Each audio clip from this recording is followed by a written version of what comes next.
All right, we're on. What's You going want? on, Ash?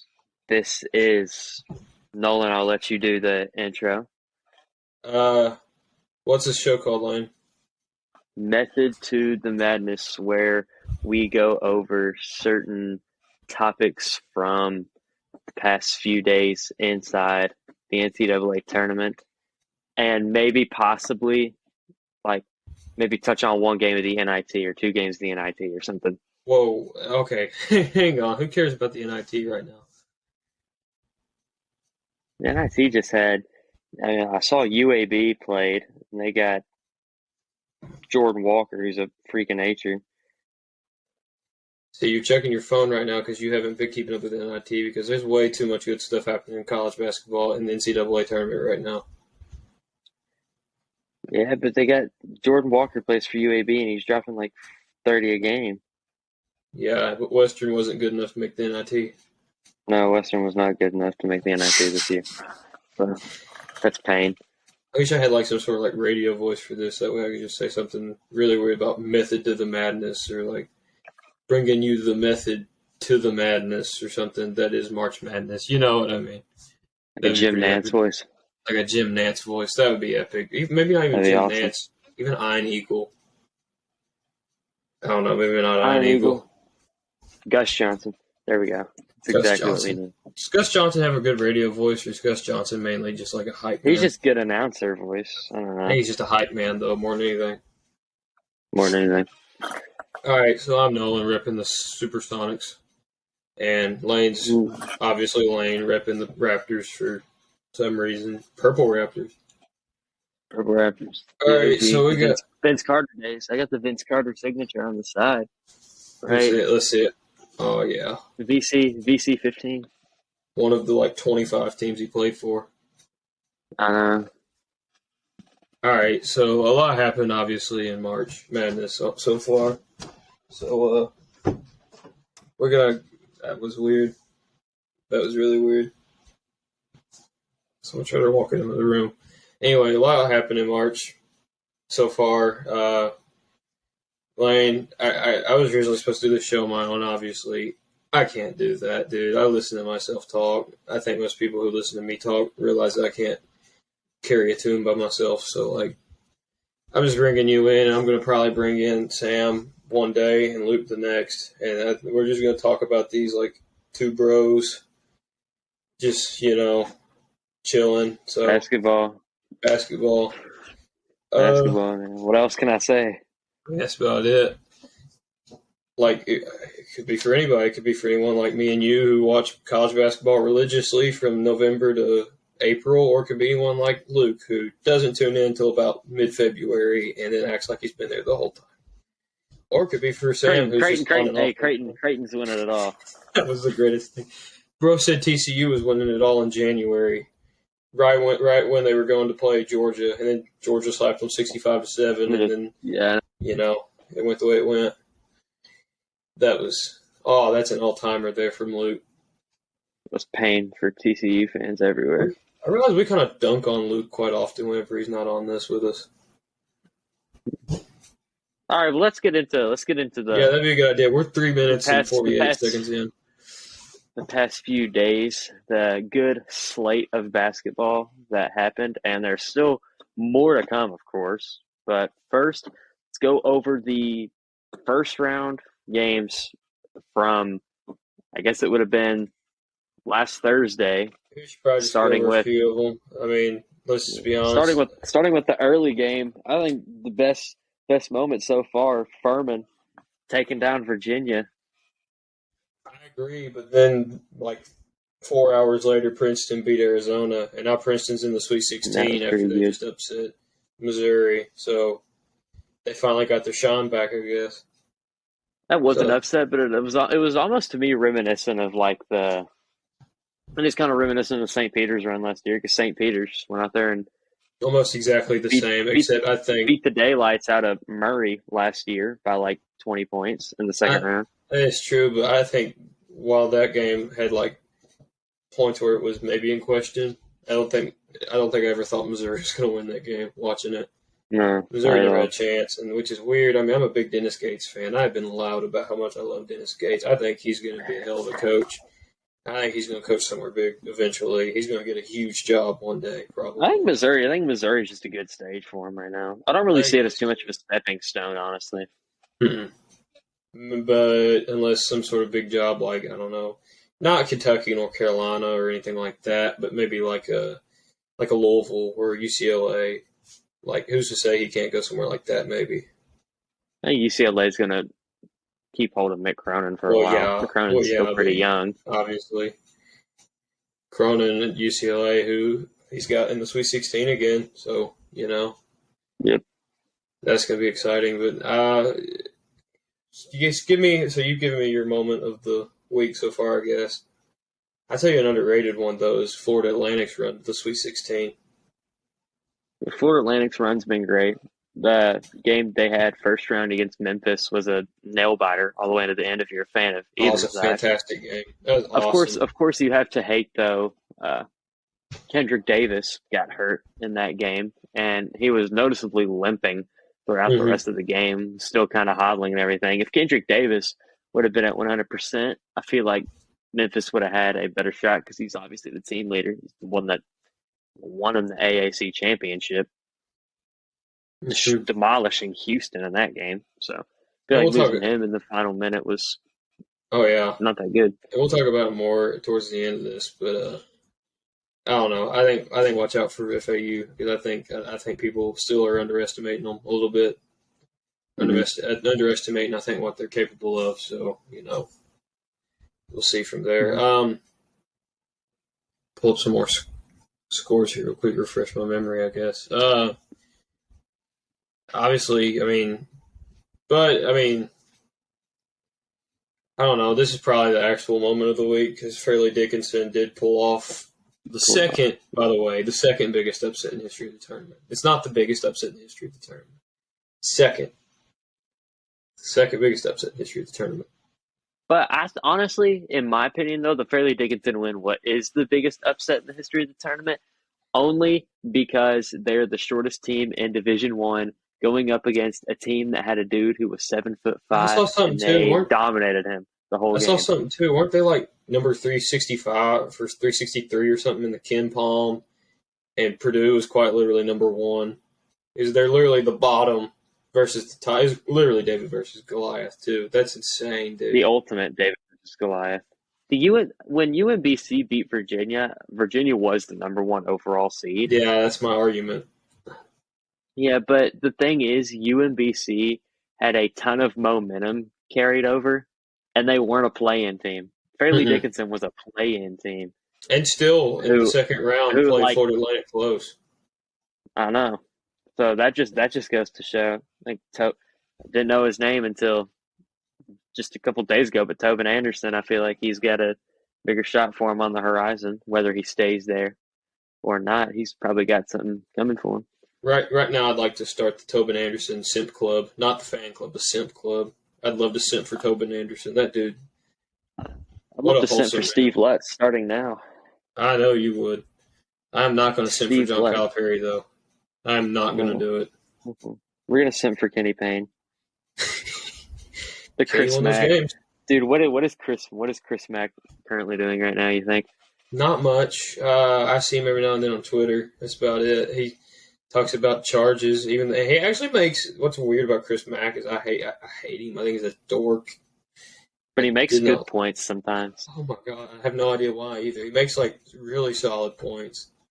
Like he's talking about the charge calls about how the original point of the charge was like to keep big guys from running over all the smaller dudes, and now instead it's smaller dudes running all over the big guys, and they're getting charges called on them. I mean, like that's actually a pretty intelligent take for a guy who screamed into a camera for some reason after he beat the Are worst you Kentucky scared? team in history. Are you scared? Are you a chicken? Oh, Whatever. Nolan forever. I love It'll him, never man. get old. What a dork, dude. It's just the definition of a dweeb, but I'm sure he'll end up somewhere else. I'm kind of surprised he didn't end up somewhere like Western Kentucky there this year, but Never know. Western doesn't really go after huge names. Of course, Rick Stansbury being the outlier. But, I That mean, didn't work out too well. no, it did not work out for doing. Well, it worked out okay, but it's nothing near what any of his teams were capable of doing. All those teams he had were capable of only having I think you could put together every Rick Stansbury team at Western, look at him and say, we should only be losing 6 to 7 games a year. We should be a 23, 24 win team, just almost in the top 20, just almost in the top 25, because you got to look at some of the talent he was bringing in. Charles Batsey, of course, he recruited Mitchell Robinson, but he never played a single minute. The Shaden Sharp of Western Kentucky. The Shaden Sharp of Western Kentucky. You got Josh Anderson, who was a 4-star, played 5 years for us. Of course, Tavion Hollingsworth, who's probably... I remember being a young lad sitting on my grandfather's knee watching Josh Anderson play basketball for the Western Kentucky Hilltoppers. I did play for I remember watching Josh Anderson absolutely killing a guy on a fast break dunk, just jammed it on his head and got up, threw the basketball at him right after he did it. Those are the glory years, especially with the NIT Final Four run the first year. Yeah, speaking of glory years, we'll get to the glory years of Kentucky here in a little bit, but we're going to actually start Method to the Madness, and we're going to start right goddamn now because it's taking us way too long to get to the point. 11 minutes and 38 seconds. Exactly. So, what I'm going to do, we're going to go game by game here, Lane, through the second round, analyze, I guess, some of this, and, just talk about it a little bit. First up, Alabama beat the lights out of Maryland in the second round, 73-51. Javon Quinterly, obviously, is probably the star for me, probably the star for most people. What do you think about that one?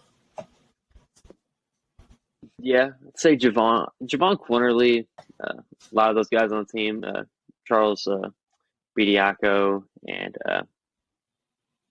Noah Clowney, those guys. I mean, they're good players, and Quinterly, probably your biggest sniper on the team. But, I mean, Alabama's kind of in the spotlight right now because they're the number 1 overall seed, and you got the whole Brandon Miller investigation that happened in the middle of the season, and it's carrying over to right now. I am totally surprised, too. By the way, they've handled the tournament with all that. I thought they were going to. At first, when that happened, they did not handle it well at all. Matter of fact, they handled it about as poorly as I thought any program could as a team, performance-wise, and just as an athletics department as a whole. Like, good God. Mm-hmm. Which Nick Saban absolutely, by the way, dunked on Nate Oates today. I don't know if you saw that. No. Did you see that? So they had a defensive back get arrested, and Saban announced I saw that he on the suspended. possession of marijuana. Yeah, well, Saban's response to that was that there is no such thing as the wrong place at the wrong time. Is quite literally what his quote was, which is obviously a jab at Nate Oates. So, pretty interesting. I don't think there's any more to talk about in that Alabama game. No, it was a beatdown. Really, it might have been a 5-point game or whatever it was at the half, but it just never was close. One game I'd like to talk about, though, would be Mike Shrewsbury's Penn State Nittany Lions game pretty close to beating Texas. And I was completely unfamiliar with Dylan Dessou's game on almost 30 points. He stepped up, dude. I had that in my unreleased flea market edition of Method of the Madness about Dylan Dessou being the man stepping up to fill that Timmy Allen-sized hole in the Longhorns roster. He's done a fantastic job in the tournament. He was a beast, too. I remember watching that. I was watching that outside in the garage, just standing there, just watching. Because I remember Penn State went up by 3, and I don't think they scored again almost for the rest of the game. They went up by 3, and then Texas got a quick bucket and never looked back. You got to give credit to Penn State, though. They went on a hell of a run, though. I mean, it was a heck of a run for them. I mean, just an incredible job by and knocking off Texas A&M. They whipped Texas A&M. Oh, beat the crap out of them, beat the doors off of them. It was an incredible job by Shrewsbury, who is apparently probably headed to Notre Dame, which is a home run hire, if you ask me, for Notre Home Dame. run, honestly. I think that's a fantastic hire for them. Mike Bray also headed to South Florida, but that's a discussion we'll have Yeah, Wednesday. why? I thought Mike Bray was retiring. Well, clearly not. Really not. Another one. This one's actually one of the most bizarre tournament games I think I've ever watched. It was Houston beat Auburn by 17, but really did not beat the crap out of them like Alabama. It just came down to, yeah, I was watching that one too. It just came down to Auburn not wanting to hit free throws. God, I mean, If that's you one of look, the worst if you, shooting if you performances I've look, ever seen. yeah, I'm gonna look at their free throw percentage right now because it was so bad. I mean, Like they Janai were in the Broome second had half. Like 16. I think they hit like 4 shots or something in the second half. Something insane, like single digits. It was crazy. Yeah, Janai Broome Like had 16 attempts from the free throw line and only made 6 of them. That is not going to get you. That is not going to get you anything. that's PJ Washington 2018 numbers right there, my friend. That's crazy. Yeah, you're not going to do anything in the tournament, especially against Houston, who, by the way, I mean, I hate to break it to anybody, but Houston's looking pretty vulnerable to me right now. I mean, No, Houston. well, I think they Houston's got the best shot out of all the 1 seeds right they now to had a still make real, it I to. don't know, they had a real scare there against Northern Kentucky in the first round, and really in this game too, until Auburn just couldn't hit a shot. So I I still would think not put it past. I just wouldn't put it past like those guys like Jamal Shed or Jamal Shed, Jarris Walker. If Marcus Sasser's hurt, though, that's the X factor in all their they games. need If he's not him. hitting, They no have to one's have him. hitting. He looked good against Auburn. He looked fantastic in that game. So I would assume that he's probably, probably good to go. So they definitely need him to stay healthy. But next Him and up, I'm Tremont going to just Mark, I think Tremont Mark was going crazy against Auburn. yeah, he had a good game too. Next up, I'm going to talk about my personal favorite game of the weekend. Arkansas upset Kansas by 1, 72-71.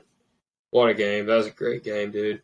I didn't watch a single minute of that game Oh, because I was you watching missed the out, man. Princeton and Missouri game. You really missed out then. Good night. I just saw that Eric Musselman, when the game was over, ripped his shirt off and started That was Musselmaning it over his head. that dude. That dude is not very calm, cool, or collected. Whether it be after he wins or during a game, because he like freaks out during a game worse than any coach I think I've ever seen. It's so funny. I wish we had that type of guy at like Kentucky or something. That would be so epic. Yeah. Devontae Davis, though, since you didn't watch it, Devontae Davis was a real X factor in that one. Had 25. Ricky Council went off at 21 or something. He didn't shoot great, but he shot very well from the free throw line. So I don't know. I mean, Luke said in the group chat I know today that he thinks that Auburn's going to beat, or Auburn, excuse me, Arkansas is going to beat the brakes off of UConn. No. I don't think that's. If you watch, yeah, we'll get to that later. Yeah, we'll talk about that in a little bit, but I just don't know. Arkansas, though, I mean, they always get hot, I guess, with Muss in March. I mean, it's their thing right now, so, I guess watch out for them. Now we'll talk about Princeton and Missouri. I did not watch any of that game except, like, maybe the first 10 minutes of the second half. The whole second half. All And right. You give us your analysis. Missouri was just getting fully out-muscled. I think the physicality of Princeton, Princeton had one guy who, he's not that big of a guy, and he had like 16 boards. It was I know we said on our Selection Sunday show that he's a 6'6" no freshman. Caden Pierce had 16 boards, going along with 9 points. That's crazy.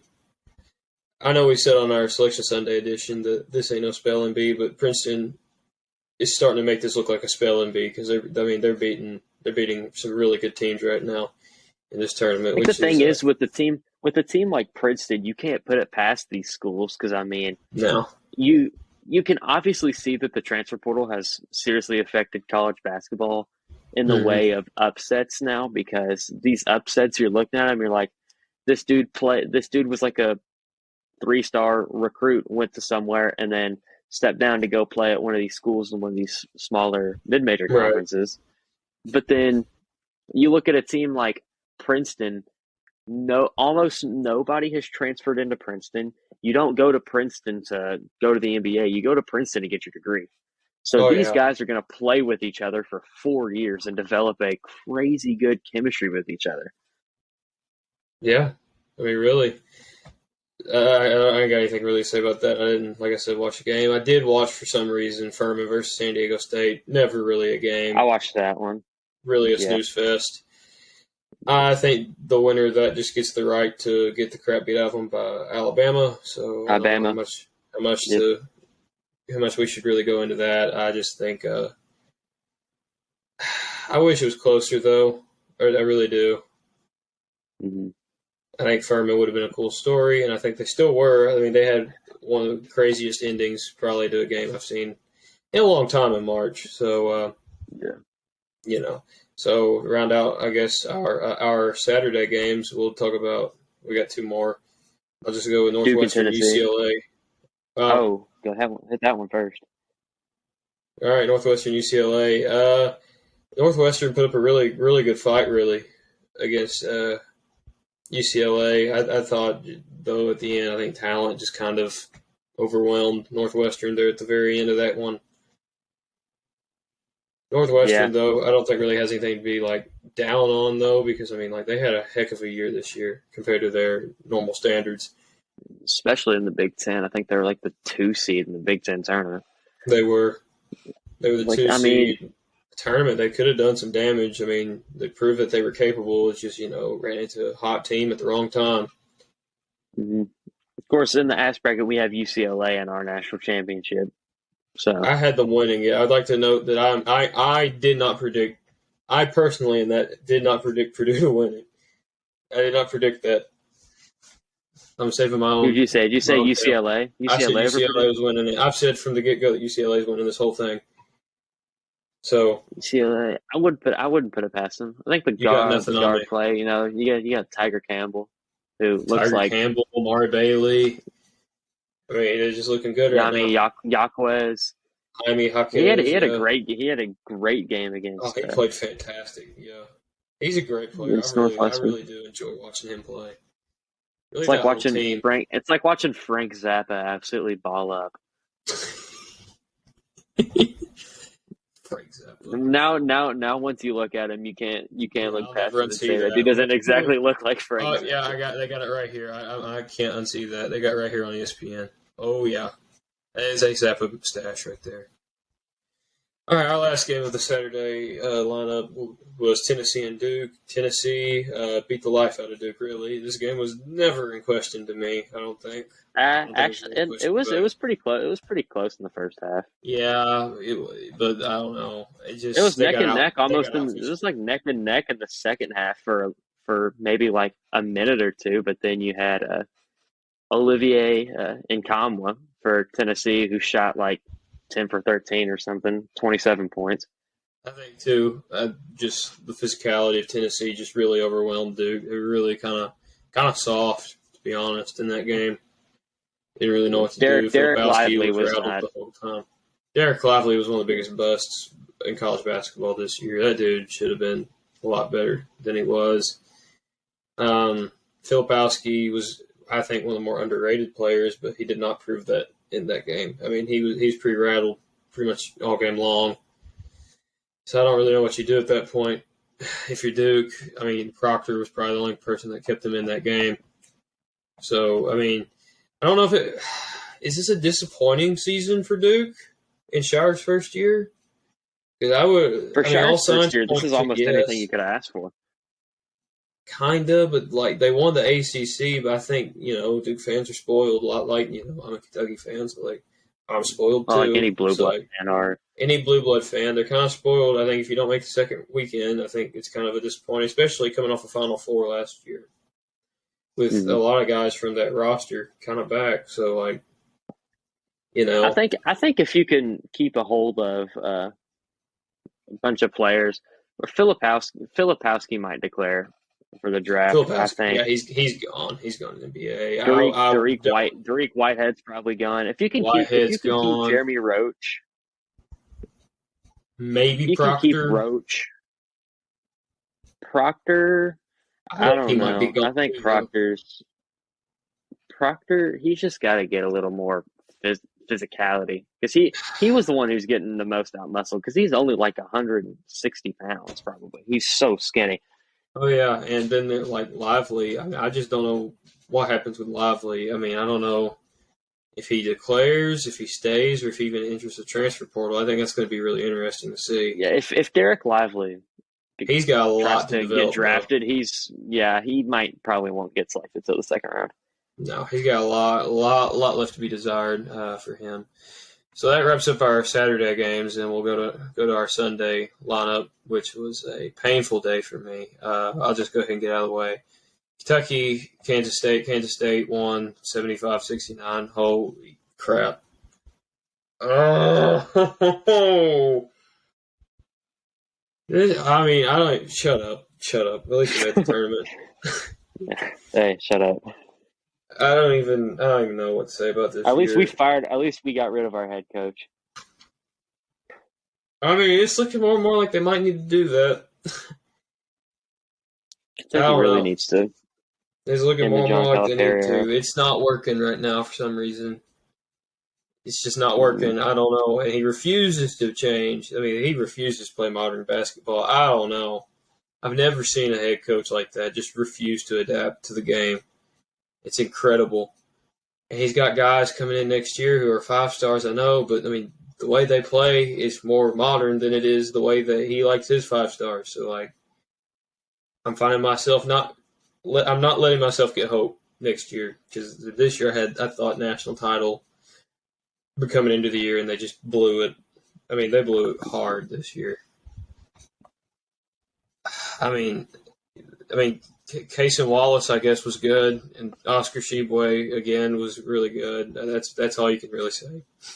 Let's get into the game and not just about Kentucky. Yeah, that's fair. Marquise Noel. What a stud! Even watching that game, two straight possessions, 2 straight fast breaks with Magic Johnson-esque passes.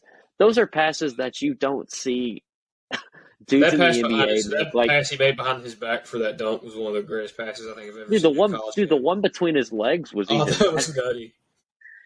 He is everything. I know not to talk about Kentucky, but he's everything I think anyone that watches Kentucky religiously like me wish Xavier Wheeler would be. They didn't even hit threes till the second half. Game. They hit none in the first half. And then, 0 for 12 and then Marquise Noel comes down here and knocks these two little. By the way, Keontae Johnson 3 when that step back or whatever. I mean, when he pushed it 5, that's the closest thing I've ever come to feeling what an actual heart attack felt like. Probably since like North Carolina when Luke May hit that shot, but either way, Luke May hit a shot, yeah. Or Frank Kaminsky. Yeah. I think for Kentucky, they got a lot to figure out, though. Even from I'll let you give it though from an unbiased perspective, because obviously I'm pretty corrupted. For Kentucky. Yep. For the future of Kentucky, I think with the recruits you have coming in now, they're coming to play for John Calipari. They want to come and play for John Calipari. Personally, I wouldn't want to go play for John Calipari. No, if I was one to make it in the NBA.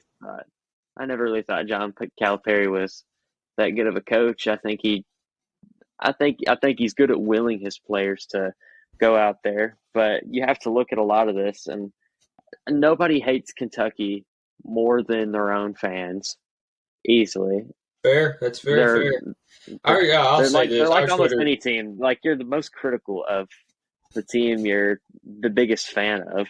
But I'll say this. Some of our fans on Twitter need to calm down. I think Kentucky's just overreacting right now. You guys, when you look at the tournament, you guys were a 6 seed. You can be upset, and you have the right to be upset that you absolutely threw away this roster. But when it comes to the tournament and saying we should have gone to the national championship from carrying the momentum from the starting point of the tournament, you guys lost to Vanderbilt See, two times in 2 weeks, that's and what's then funny to me that though. and then that Is that plays the yeah? Go ahead. and then that plays the part in the fuel in your fire to say we're better than this. You guys win your first game almost with ease in the second half, and That's a hard then game to watch too, though. Let's be honest. That's boring. Just no points. It's just a rock I don't fight. know. Then you had, but I mean, you guys were a 6 seed, and I don't get a lot of the Kentucky fans saying when they beat Providence, we ended the drought, because I don't think there was a drought or anything. I get your Kentucky and a blue blood, and winning a tournament game for the first time in 4 years is kind of just like odd. But I'd say a drought is more something that's supposed to be significant. Like, let's say, Counter what argument to that, though, real quick.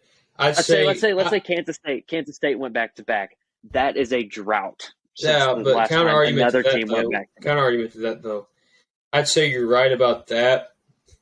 But I would say by losing this game, I think they've now entered a drought where they haven't made the second weekend in 5 years. Is what it's going to be whenever they get to next year's tournament. That'll be it. It's a drought not getting to the That's a drought, which is a in drought. Kentucky standard. In Kentucky standard, that's ridiculous and unacceptable. I mean, Yeah, you got to change.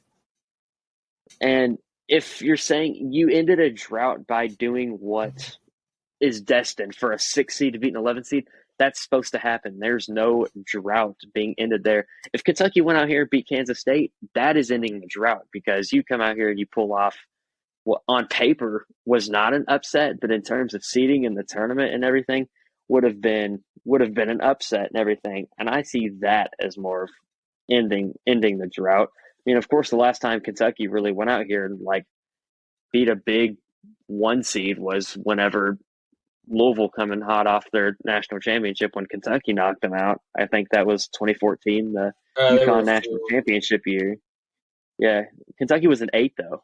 Yeah. So I mean, an eight beating a 4. Yeah, that When is you think that is about it, ending a though, drought.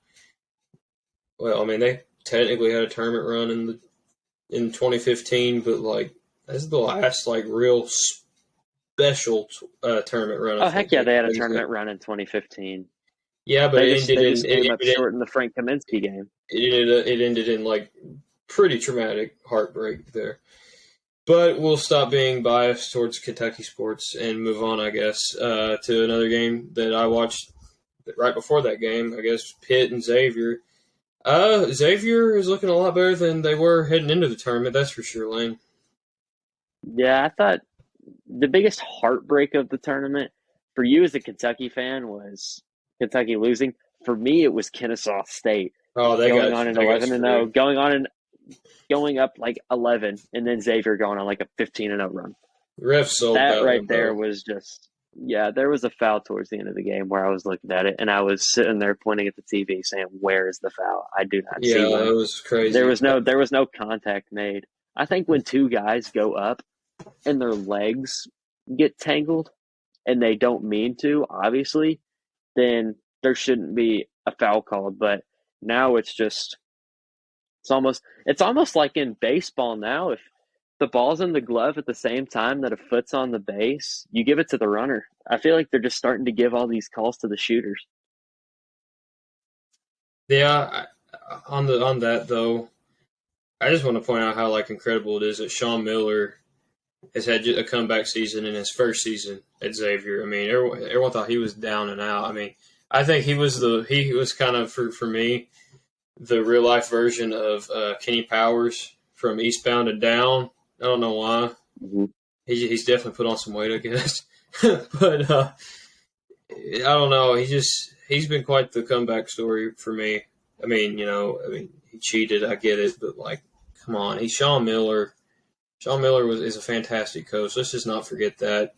He's done a heck of a job this year with Xavier, and I think he deserves credit for that. And I think they got potential. I think they could beat Texas, but again, I mean, yeah, we'll talk about that later. But like, I mean, they're gonna have. I think they got serious potential to go on a pretty special run for their standards. Mm-hmm. All right, so next game we're gonna try to run through these a little bit quicker because we are running a little low on time. Michigan State Marquette never bet against Tom Izzo when he is a 7 seed apparently, because he's made a Final Four as a 7 seed, and now all of a sudden he is in the Sweet 16 in what was arguably one of his worst teams in history since he's been there, and they just took down. He's achieved GOAT status. Tom Izzo is definitely one of the best coaches going. He's definitely worth the Hall of Fame. I mean, I don't know. He's a fantastic coach. Yeah, there's not much I have to say about this. I just say you have to be disappointed if you're a Marquette fan by the year that Shaka Smart put together and the spectacular year that Tyler Kolek had, just to go out here and poop the bed against a 7 seed when you were heavily favored to win. Shout out to Mikey T. Shout out to Mike T. Big shout out. Big shout out, Mikey But T. Marquette looked insanely vulnerable in the Big East tournament. They did. They looked beat like and I 3 thought times. That, and I was sitting there thinking that's going to really come back to haunt them. Yeah, I just disappointing, but I think Marquette's going to be fine. Shaka Smart has reinvented that program, re-energized it, so I think they're going to be okay. He's done a fantastic job at Marquette too. The Big East is the promised land right now for coaches for some reason. I mean, they got a lot of good coaches there right now, except for Kyle Neptune at Villanova. I promise, I will stop crapping on Kyle Neptune at Villanova when I'm dead. That'll be it, though. I'm still. That's really missing Jay Wright. Oh my God! But between Shaka Smart, Sean Miller, Rick Pitino at St. John's now, and Ed Cooley at Georgetown, who was at Providence. I mean, they got some really good coaches there. Yeah. How about Rick Pitino at St. John's? Oh, that's insane. 6 years too. Yeah, he did say not too like long ago he feels like he still has it in him. He said he can coach till he's 80. I can't wait to get Aiden Evans' opinion on that. Spoiler alert. Anyway. Spoiler alert. All right, so again, we're running through this. UConn St. Mary's, didn't watch it, I'll be honest. There are a lot of things I'd rather do than watch a St. Mary's tournament game or a St. Mary's game in general. They're just really boring. But UConn, I know, is really good. So, Lane, I'll let you have that one. Yeah. I watched the UConn game against Iona, and I thought that Adama Sanogo, honestly, is the most dominant player in the tournament right now by size and physicality. I mean, when they were playing Iona, he was having too much fun. He was having too much fun just getting putbacks under the rim, everything, that he just decided to take it out, step back behind the line, he fired a 3, and he swished it. Mm-hmm. So and then you have UConn's also probably got some of the best length in the tournament for some of their guys. They have one guy who's got a crazy wingspan. Yeah, I think they are a team to watch out for because, I mean, let's just be honest, UConn, when they're underestimated in March, has a history. And Dan Hurley has done a really good job there. Again, another great coach in the Big East, Dan Hurley, re-energizing the program there. That's all I got really to say about that one. Creighton and Baylor. I didn't watch Creighton and Baylor. I didn't either. Let's just let's go off of let's wing it. All right. Let's act like basketball player. Creighton hit some shots in that one that scored 85 points, and they scored more points than Baylor. Dang, now that I'm actually looking at the stats, Ryan Nembhard had 30 points. OJ Cryer had 30 points. Good God. 2 guys from both teams dropped 30 points. I will say Nembhard was the X factor in that one, though. Creighton has been one of the most inconsistent teams in the country all year. Like, Definitely. they started hot, went on that, 6 or 7 game losing streak there for a bit. Now, all of a sudden, they found themselves in a tournament run with beating a team that won the national title 2 years ago. So, that's interesting to me. I hate, though, for Baylor, because honestly, if I couldn't root for Kentucky, I'd probably root for Baylor or Western. Probably Baylor, though, because I just love Scott Drew, and I think he's a fantastic coach. And I had a lot of fun watching Keontae George for them this year. He was a really, really underrated player for some reason. So, my heart goes out to all the Baylor fans. Shout out to said Baylor fans. Disappointment last year, too, for Baylor fans, and another disappointment this Had year. 2 straight second-round exits after a national title. Last year, I think last year hit a lot harder than this year's, though. Yeah, they should have won last year. They probably should have won last year. They maybe should have even won a title last year. I mean, I think last year's team was almost as good as the title team, to be honest, in my opinion. Just, again, another team that got to play the hottest team at the wrong time. All right, let's see. How many more games we got? Jesus. Florida Atlantic and Fairleigh Dickinson. Fairleigh Dickinson put up a heck of a fight. It just was not meant to be for a 16 seed to make the Sweet 16. Florida Atlantic, it's your time. Dusty May, shout out. Dusty May. John L. Davis in that Florida Atlantic game. Actually, I have his stat line pulled up right here. I took a picture of it for how crazy it was. He was the first player in the tournament history with 25 points, 10 rebounds, 5 assists, and 5 steals. That's nuts. And on top of that, he had 29 points and 12 rebounds. That is pretty impressive. How about the fact with Fairleigh Dickinson and Florida Atlantic, too? Both teams that never had a tournament win, had no tournament wins. Both of them found themselves Fairleigh Dickinson exiting with 2 after winning the first 4 in the first round, and then FAU headed to the Sweet 16 after 2 wins. You can't ask for more for either program. No, they both have taken big steps just with that game. Of course, FAU is on the move to the American Conference next year. I forgot all about that. That conference all of Conference USA is migrating. That is going to be so weak next year. The AAC is in basketball because you got Houston headed to the Big 12. You got Memphis, UCF, Memphis going to the Big 12. No, Memphis is staying. Memphis is an American. They should win it. You got Houston, UCF, like perennial. And it's BYU. Okay, I forgot about that. Yeah, that's going to be UCF. I hope they're ready to average about 6 wins a year. That's probably what's going to be. Houston, though, I'm ready for the Houston. UCF, dude, UCF is going to win another national championship. Hell yeah. 2017 national champs. If you never lose, you're the champ. It's like boys can't lose the national title game if you never played in it. Exactly. All right, so our last 2. Let's just start off with Miami and Indiana. Miami is kind of sneaking up. Isaiah Wongzilla, 27 points.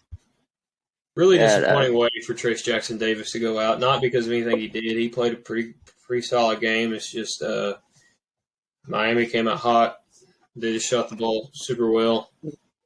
Transfer Nigel Pack played pretty well. He's been playing extremely well all year. Him and North Chad Omier. I just think I think Miami might have something cooking right now, though. Lane. I'd watch out if I'm Houston. I would not underestimate Miami. I'd definitely watch out if I'm Houston. You just do not underestimate Miami. That's all I'm going to say about that one. Isaiah Wong, one of the But if you look at the other side, though, sad watching Trace Jackson Davis end a great college career like that. Yeah, he was a fantastic player, and it really Hood Schifino, only a freshman, is probably going to go to the NBA, maybe in top 15, honestly. Mm-hmm. But for Indiana, though, this was a really important year for them. Though I think this year they're not back or anything, but I think this was important for them trying to get back, I guess. Yeah, I just don't think that Mike Davis is going to push them over the edge. Mike Woodson, I guess. Mike Davis was coached there 20 years ago. Yeah, I know. I don't either, but I think he could at least. I don't know. He's proven this year he can at least win. Maybe not I was like get thinking Mike on Davis because the his run. son Antoine is 4 points away from breaking the record, and he didn't do it. Yeah, Wimp, Antoine yeah, Davis. that would have made some old Set up people a really date with mad. Box. Wait, All wait, right, wait, wait, next we wait. got Did you just challenge Antoine Davis to a boxing match? yeah, Okay, go ahead. Unleash why. because dude, I can go out there and hit 2 layups and score 4 points in the final 44 seconds of a game. Dude, put me in. Dude, he can't do that. Are you kidding me? All right, come on, come Dude, on, he's come like on. the most electric scorer. All He's right, last Antoine game, Davis, though. Gonzaga versus. You think you can beat him in a boxing match? Oh yeah, easily. Duck, duck, weave, lay up on him, dunk on him, teabag him. Well, I'll be sure to post that one on Instagram and Oh tag no, Antoine Davis. that's his lot. That's digital footprint right there.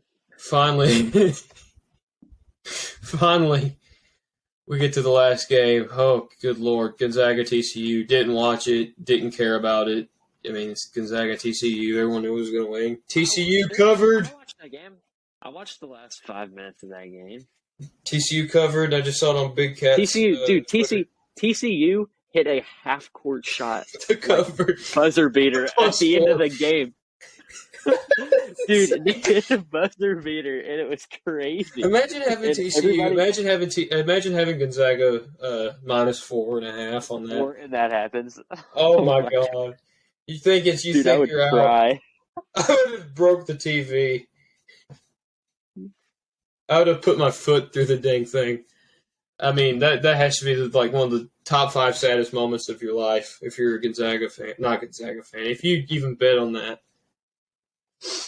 I know So you don't like him, but I like him. Drew Timmy, I Adam hate Drew Morrison Timmy. 2.0. He's just Adam Morrison 2.0. He's trying so hard to be like him. He's just Good luck to Drew Timmy and having an NBA career because that's not going to work out. How about yeah. Gonzaga guys? Drew Really, Timmy's like a 6'10" Jerry West. Gonzaga guys really do not work out in the NBA, and I don't really understand why sometimes. Like Corey Kispert was a top pick and has not worked out in the NBA at all. I don't know why people thought he was going to be like a generational talent. Jalen Suggs has not worked out at all. Suggs has not at all worked out. And I don't understand that one. He was really Of good. course, who I just referred to, Adam Morrison was Adam Morrison one of the one of biggest busts. oh yeah, by far. I don't know. But it doesn't matter what you do in the NBA in March Madness. It matters what you do in the tournament in March Madness. And Gonzaga is a really good tournament team. And they set themselves up for one of the biggest rematches that I can remember in a long time in the tournament. Let's just be Gonzaga honest. and UCLA. Gonzaga, UCLA in the Sweet 16. And what's funny about it was the Gonzaga UCLA game from 2021 was a rematch of the Gonzaga UCLA game from 2017 when was it Gonzaga that knocked off UCLA's perfect run? When? 2017. It was I think it was UCLA who was completely undefeated. Yeah, I know what you're talking about. It was in the regular season when they had Lonzo, wasn't it? Yeah, with Lonzo. And then Gonzaga beat them. And everyone says, oh, Gonzaga's nothing this year. Because this was when Gonzaga was back on like a meteoric rise. Yeah. And then they ended up going to the national championship, played North Carolina. Yeah, I remember that now. Yeah. And that was really a rematch of what that game was. Gonzaga got a hold of him in that one. Gonzaga got a hold of him in this one, too. Is Gonzaga going for the three-peat against UCLA? We're going to be able to see. We'll give our predictions though. Well, you want to give predictions now or not? Or you want to wait and do that on Wednesday? Wednesday. Let's do it Wednesday. All right. Have a really poorly named game that I want to play with you for these games real quick in the Sweet 16, and we're going to do that real quick. I'm going to pull them up here. All right, so this is called Go or No. Basically, you're going to tell me whether or not you should go to the to this game. No. You should tell me whether or not you should go to this game or whether you should skip on it. So I'm going to start off Michigan State versus Kansas State. Is it go or is it going Go to be just to boring? see Marquise Noel. I think I'm Marquise Noel is going to come out. He's going to be as electric as he was in the Kentucky game.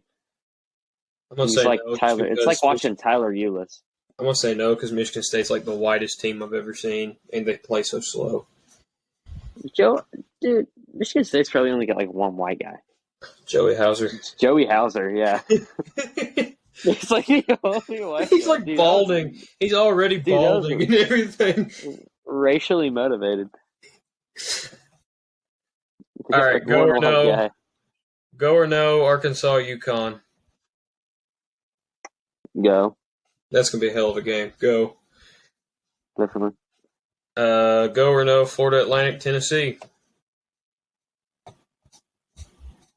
No, because I feel like it's just going to be a highly physical game. It's going to come down to who plays the best defense.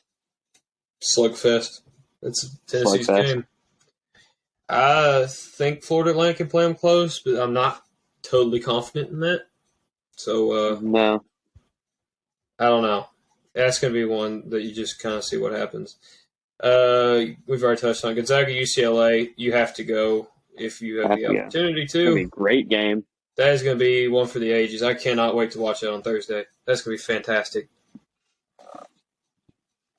All right, so for Friday, let me get those pulled up real quick. San Diego State, Alabama. San Diego State has the possibility to keep it close, but I highly doubt they do. I'm going to say no, too. That's going to be probably a pretty boring game. Miami, Houston. Go. I'd say that's a go. I think that's the biggest potential for an upset, probably, of all the games in the Sweet 16. Because I look at all the guards playing in that game. You got like Tremont Mark and Marcus Sasser if he does play, which kind of up in the air right now. Isaiah Wong, Nigel Pack. Those are like that's like a guard fest right there. Ball handling and the scoring, the finishing near the rim in that game would be crazy. So I'd say that's a go. I'm going to go as well. Go or no, Princeton, Creighton. Go, definitely. Cheer on Princeton, dude. The library at Princeton's going to be bumping after they win that. Dude, they're going to be playing Dungeons and Dragons all night long. They're going to be writing up some pretty crazy theses. I mean, dude, the equations are going to go crazy. I'm going to say go because if Princeton wins, all hell could break loose. So go. All hell could break loose in New Jersey. I mean, we saw it in New Jersey last year in a little pocket right outside the city. You think there's going to be anyone there, though? It's in Louisville, and it's Creighton and Princeton. You think anyone's even going to be there? Oh, yeah, dude. If they flew, dude, they started flying in like I saw something. They flew in like 2 plane loads of like full of Fairleigh Dickinson fans after they won their first game just to come watch the FAU game. Tickets are as low as $50 in Louisville for that game. On a Friday? On a Friday. What time? In the Sweet 16. 8 o'clock? 9 o'clock there. 9 o'clock there. Yeah, if tickets are $50, go see Princeton and Creighton. I don't know. I wouldn't do it, honestly. It's 2 hours away. All right. If it was like the D2 National Championship. So our last one we'll do is Xavier in Texas, which tickets are as low as $32. And Kansas City, Missouri, which is really weird to me. But either way, go or no, Xavier, Texas. No. I think Texas beats them, blows them out. I'm going to agree with you on that. Texas right now is your biggest. Although they are a big favorite to go far, I think they're kind of your dark horse team that could absolutely come out of nowhere. I think they are too. In the Final Four and then dominate. Texas has just as good of a shot as UCLA or Alabama to go to the national championship. Yeah, I think they do too. I think I agree with you. No, I think that's going to be But we pretty can't boring. say this because everything we say on Ask never happens. Yeah, so I'm going to say that Xavier blows them out by 50. Yeah, And I'm gonna say San Diego State San Diego State wins by trounces Alabama. 35. Creighton beats Princeton by a score of 125 to 60. And Houston beats Miami. I don't know. Should I though? Because I kind of seemed like a prophet there for a minute whenever I was spitting the Furman upset and the Princeton The upset Furman and all that. upset. I don't know. So there's your method of the madness. Yeah. Can't wait to do 2 more of these. We did 55 minutes of podcast. Oh yeah, 55 minutes of podcast divided Lane? into 2 episodes. All right, Lane, thanks for joining me on this one. Next week I'll have either Sam or Luke. I'll decide which one I want. Join me. It's been real. It's been good, but it ain't been real good, Lane. It's been real. It's been good. It's been March. There's been madness. Oh my God. This is the method to the madness. Starring Insert me. logo. All right, I'm your host, Nolan. Thanks for joining. Join the Ass Cult. Follow us on Spotify. Subscribe on Instagram. Subscribe on Instagram. Subscribe on YouTube. Follow us on Subscribe Instagram. on Instagram. Hit that like bell on hit that notification bell. Hit the like and share and subscribe on Instagram. All right, see you around. This has been Method of the Madness. Have a nice day. Retweet on YouTube.